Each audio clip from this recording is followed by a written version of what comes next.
Welcome to the Serene Disciple Project at Egret Isle Farm. As you can see, we're in the shop today, and that's because I'm all caught up with the mowing. The garden is growing, the turkeys and the chicks are settled in and working on growing up, and so I thought that it was time to come to the shop. But as often happens in the spring, there's so much to do outside that the shop gets neglected and stuff gets thrown in here and it gets dirty. So, step one, we gotta clean the shop.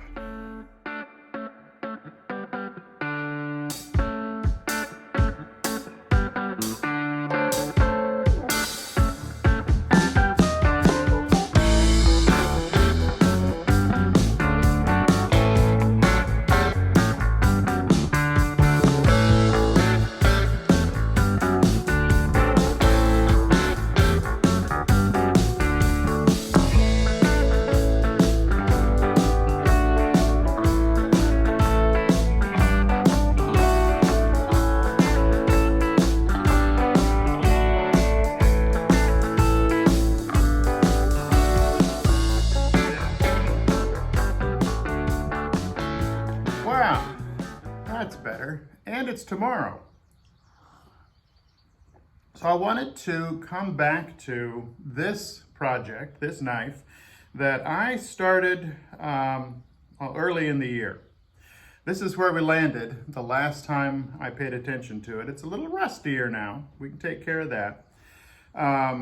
So today I wanted to pay a little more attention to the blade. Not sure I like those forging marks after all, though it'll take a lot of grinding to get rid of them. So we'll see if we can. I need to level this off and here, and I want to get the tang ready for the scales. That means this metal part that goes inside the handle ready for the wooden parts that go on the outside. And then I think that I have enough brass left for bolsters, something that would go on there kind of like that. We'll see about that. And then I might get as far as choosing the materials for the handle, and I'll let you help me with that, and then starting to put the handle together. All right, well that sounds like several hours of good solid work. We better get started.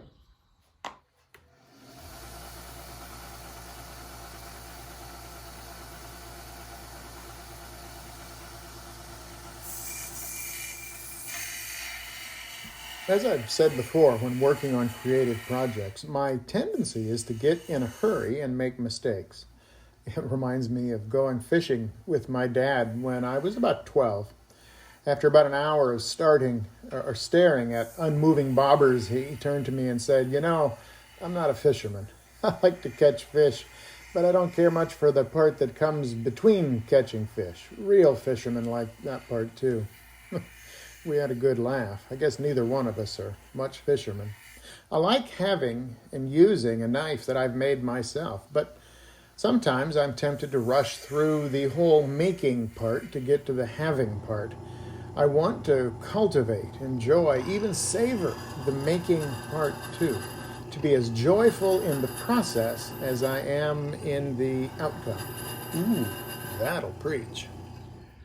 And there you have it. It's a knife. It used to be a bar of flat stock steel, and now it's a knife. And that always amazes me. But it's not a very comfortable knife to use. And so let's think about what we want to do for the handle. So I have, my holes are drilled for this diameter of brass pin. And so that will go in there to secure the handle. I have a little piece of brass for the bolsters. And so that will go on like that with wood here. So what kind of wood do we want to use? I have a big old slab of oak here. We could do an oak handle. I have quite a lot of curly maple, lot as far as knife scales go. So we could do curly maple. This is hickory. We could do hickory. That would be a nice handle. And this is walnut. That would also be pretty nice. What do you think? What would you use? You should put it in the comments below. What would you do for this handle? I think I'm gonna go for the curly maple. It'll be nice and sort of bright and golden, and that'll go nicely with the brass. Of course, so would the walnut. Well, you'll just have to be surprised. Well, I was going to go with the curly maple, but then I found this piece of walnut. Can you see the pretty patterning right in there? That'll make a beautiful handle. So that's the goal, this right here.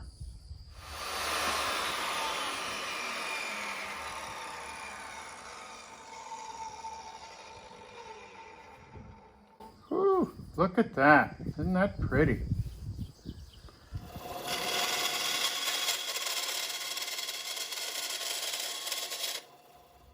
Okay, so that is basically the color tonality that we're going to have. That looks nice. That'll be nice when it's finished. Okay, a couple more steps and then we're going to be done for the day.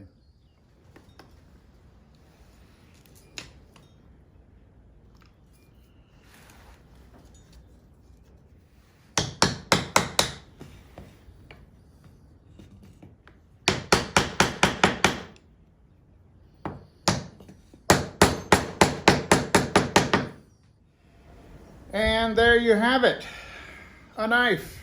Well, the knife part is there. The handle part will be all shaped up next week. We'll grind and shape and finish the handle. As you can see, I went with the walnut, the brass bolsters.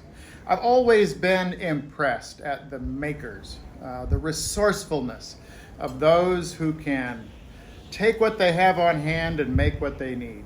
That's always what, and I think I've said this before, that's what has always impressed me when reading Little House in the Big Woods or Little House on the Prairie. Pa Ingalls could make what he needed from what he had. If he didn't have it, he sat down and made it. And that was so impressive to me. Now, of course, that wasn't the case with everything. But there was no running to the big box store on the prairie. And so, to even attempt something like this, for it to even approach usefulness and beauty and a sense of artistry and engineering brings me joy. And so this will be knife 3, 97 to go to that 100th knife. What could you make that would bring you joy in the making? It's not like you were going anywhere this week. Why don't you give something a try? What could you make? Wow, that is something to think about. Next week, we'll finish this. We'll see you then.